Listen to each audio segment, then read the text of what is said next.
The human condition is or has been predicated upon survival in the environment that organisms are born into on this planet. They're riddled by past patterns built upon assumptions, fears, and legends, whether true or false, real or fantasy, much rooted in fear. Trauma can be a gift, just exactly the gift to transcend these old limiting patterns.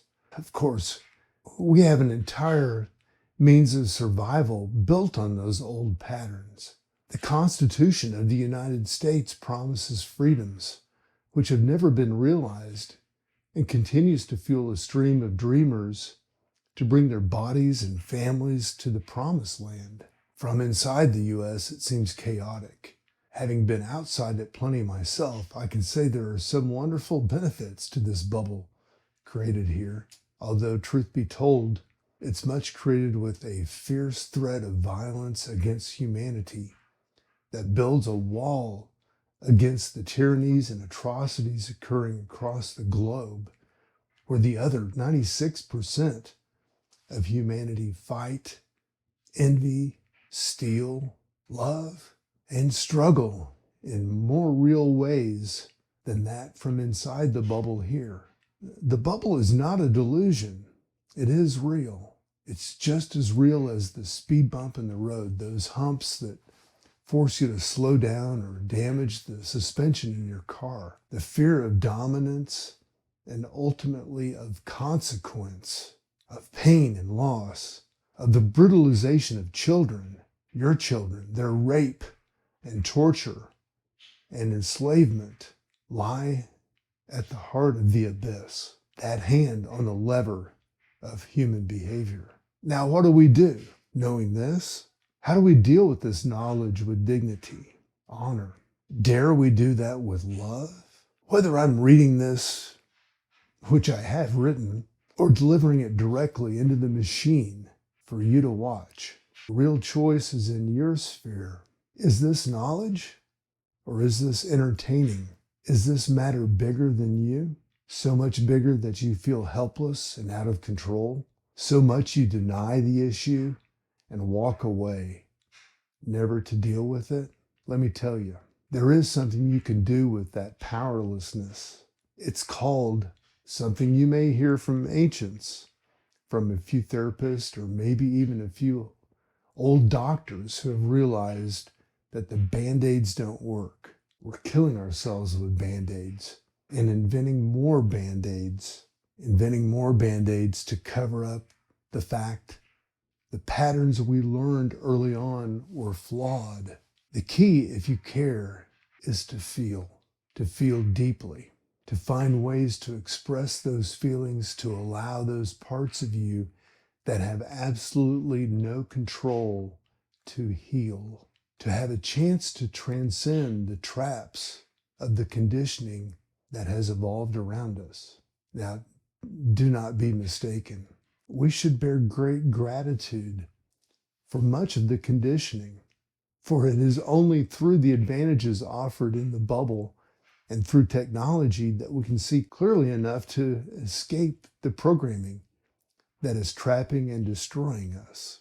But to transcend that possibly fated outcome, we must transcend with our own willpower, discipline, and love for ourselves, fall back much deeper into our spirits with one another, refusing to participate in the violence and dominance at the root of many of our daily routines.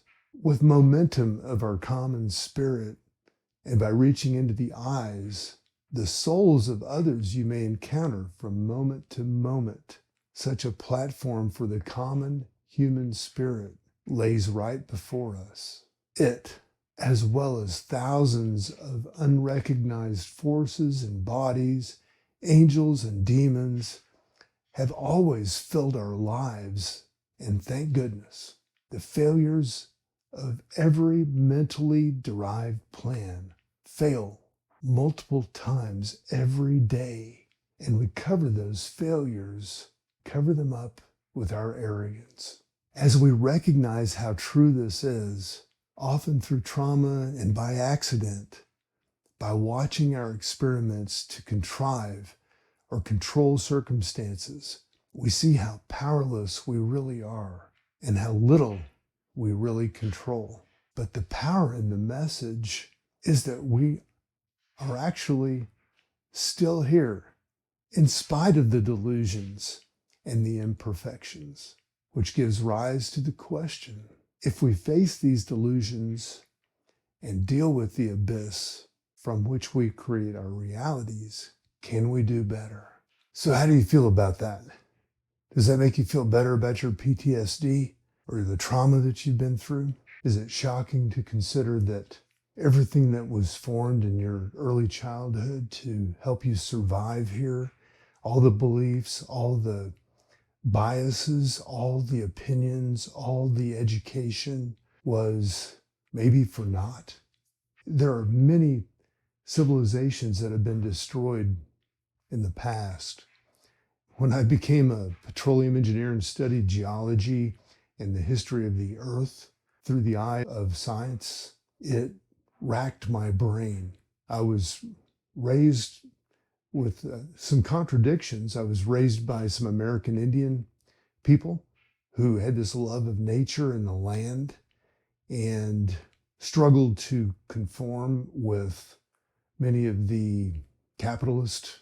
I was also raised in a very strong Christian upbringing where I memorized much of the King James Version of the Bible. By the time I was 9, I was reciting chapters. I find many of them come back to me. They serve my values. So I find that the idea of trauma, although no one would wish ill upon any family or loved ones or friends or some of us on anyone on the planet, there is some silver lining in many of the encounters that we have that fly in the face of some of the things that we're taught are acceptable or unacceptable, good or bad. My experience in life has been we idolize people that are really good in athletics. We idolize people that run big companies that have influence and power.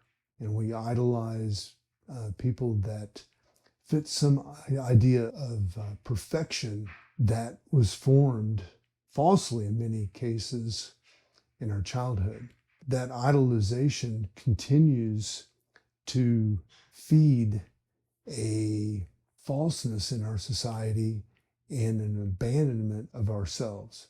Collectively, the closer we all get to acting upon who we really are, our real humanity, and I hold there's some values and some dignity there for human life and for getting along with each other and for working together with our unique gifts and abilities that collectively will help us survive for the centuries that come. In the near term, we've succumbed to this conditioning that keeps us trapped in these old battles between this and that.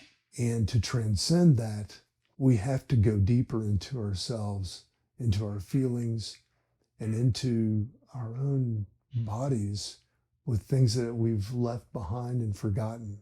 A really clear example for me is I can remember when I was 5 years old, hearing that someone had committed suicide by putting a hose into their car from their tailpipe and breathing the carbon monoxide. My first thought as just a simple country boy was, well, that car's putting poison into the air.